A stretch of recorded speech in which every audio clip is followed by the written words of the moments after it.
Hi, I'm Danielle, the domestic scientist, and in today's video, I'm going to create an unusual wreath. So the theme for my unusual wreath is going to be birds, and I found these really cute birdhouses at my local Michael's store. These were very affordable. They're under $1 a piece, and they're a nice size to incorporate into a wreath. I happened to find a nice dark green garland wreath at my local thrift store, and I'm going to use that for this challenge. Now, because the green is really dark, it's like a hunter green shade, I want to make sure that each of my birdhouses has a nice bright vibrant color. I purchased 4 birdhouses for this project, and they're 2 different styles.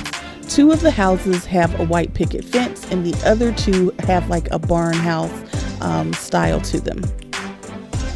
So I'm going to paint each of the homes a different color. One is going to be a turquoise, the other is going to be a canary yellow, the third house is going to be a baby blue, and the 4th house is going to be a light gray.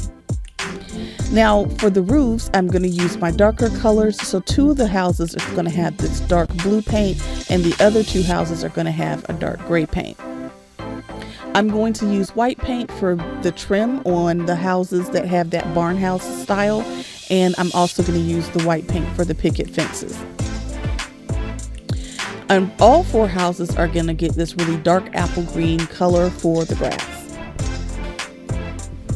So this is my first time purchasing these little birdhouses, and I'm having a pretty good experience for the most part, but there are some minor challenges. The first thing I can say is that the acrylic paint that I'm using from Folk Art glides very well, and so I'm not having any coverage issues.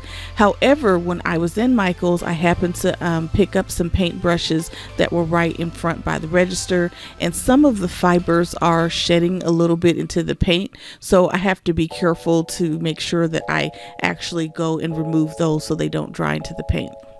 So that's a little bit annoying, but in the future, I guess I need to pay a little bit more attention about the quality of my paintbrushes. The next thing is, as I was painting, I thought this gray shade was a lot lighter than it is, and it's a little bit dark for what I was going for, but since I've already started applying it, I'm just going to keep going forward with this one, and I think this gray color is going to look a lot better on the roof. I'm also noticing that some of the birdhouses have some harder to reach places, so I think if I was to do this again, I would actually get a smaller brush to complete some of these portions of the house. Like right in between that trim is a little bit tricky to get into, and also there's some area in the front of this house, right in front of that picket fence. It's a little bit challenging to get into, so I think I should get a smaller brush.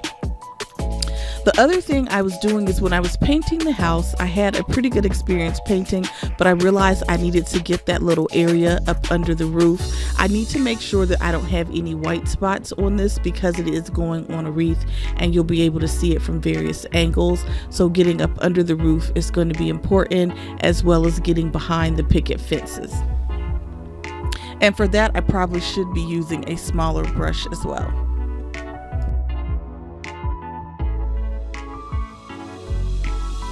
So all in all, I'd say this project is going very well. I haven't had any major issues that are going to delay me from getting this out, which is good. The only thing that I didn't realize when I took this on is just how much surface area there is on these little houses, and some of it is in hard to reach places. This house that I like so much with the picket fence is really great, but trying to get my paintbrush right here in this patch of grass in front of the house and behind the picket fence is a little bit challenging.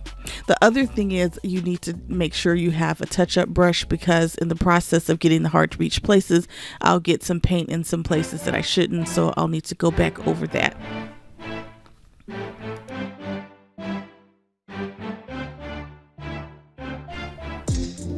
So I didn't realize how long it was going to take to paint these houses because I'm trying to cover every inch of it with paint.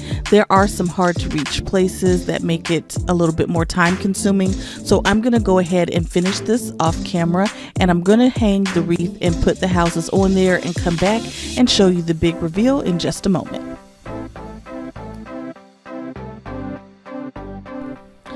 All right, so here's the final look. Initially, I started off with 4 birdhouses, but as I was trying to arrange them on the wreath, I really couldn't find a configuration where all 4 fit the way I wanted them to. So I decided to set aside the gray house because it was darker than I wanted anyway.